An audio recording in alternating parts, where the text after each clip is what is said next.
Now at 5, Afghanistan in turmoil. Evacuations intensifying a day after 2 suicide bombings killed at least 13 U.S. service members. Good evening, I'm Courtney Gooseman. Yeah, and tragedy hitting close to home this evening. Good evening, everyone. I'm Delon Dillard. One of those 13 U.S. service members was from right here in Northeast Ohio. We're live this evening in Erie County, just outside of the EHOVE Career Technical Center, where Max Soviak once attended school. He was a U.S. Navy medic and was killed Thursday in Afghanistan while he was assisting American citizens and Afghan citizens evacuate from Afghanistan. He attended EHOVE, Career Center, studying electrical technology. And he attended here his junior and senior year. Now, Soviak earned that electrical technology certificate from EHOVE before joining the Navy. We will have much more on him coming up here in just a second. But first, I want to get into the very latest headlines coming out of Afghanistan. The race to evacuate American citizens and allies in Afghanistan is now even more urgent and dangerous. President Biden's national security team warning another terror attack could be likely. We obviously don't want to see any more casualties. That's why we are monitoring the threat streams very closely.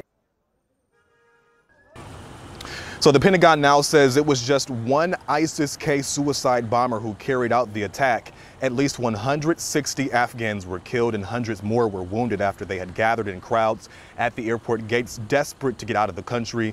The Pentagon says more than 5,400 people are still inside the airport awaiting flights. Now, there will be a moment of silence this evening at the football game versus Edison and Bellevue tonight in honor of Soviak. He actually played football there at Edison High School. And I just spoke with the superintendent of schools here in the last 90 minutes. Take a listen to what he had to say. He was a good student, a good kid, very outgoing, and as someone put it, very full of life. He was very active within the schools, especially in athletics. He was a member of the football team for 4 years. He was a wrestler for 2 years. And that is just one of many tributes pouring in, honoring this local hero who made the ultimate sacrifice.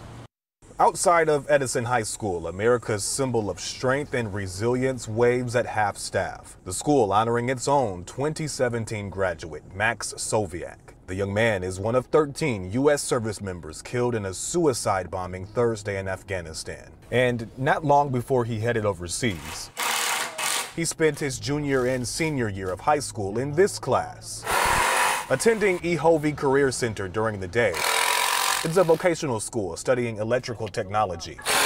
Vince Ragnoni, this one needs to go over a little bit, poured into him the same way he's pouring into these students. They are no different than him. He sat here in our class and, and at times I was probably hard on him, and it's because I wanted better for him. But Max left such a lasting impact on this teacher that even today in class, Ragnoni can recount the last conversation they had together. And I said, "Hey Max, what's going on? What are you up to?" And he said, I just joined the Navy. And he was so excited where he was headed. And I thanked him. I said, Max, I think that's awesome. You're going to do great things. And I said, thank you, for your service. I was very proud of him. There's similar sentiments coming from the Edison School District. In a statement, the superintendent saying in part, Max was a good student, well-liked and well-respected by all who knew him, adding he was full of life and active in sports. It takes a strong and resilient individual to serve our country, and that's exactly what all who knew this man remember him as. I'm very proud of Max for what he gave for our country, and I'm just, I'm honored to have known him, and my heart breaks for that family. So Ohio's U.S. senators, both of them releasing statements this evening on Max's death. Senator Rob Portman saying in part, quote, he was a hero who died serving with his Marine brothers, helping to save fellow countrymen and our Afghan allies. We mourn his loss and are praying for his family and friends. Senator Sherrod Brown also releasing a statement saying in part, quote, my thoughts are with his family who received the hardest news any parent can hear. May the lives he worked to save be a comfort to all who knew and loved him. His selflessness and heroism will be his legacy. Now, to honor the lives of these U.S. service members and others killed during the attack in Kabul, Ohio Governor Mike DeWine has ordered all American flags to be flown at half-staff.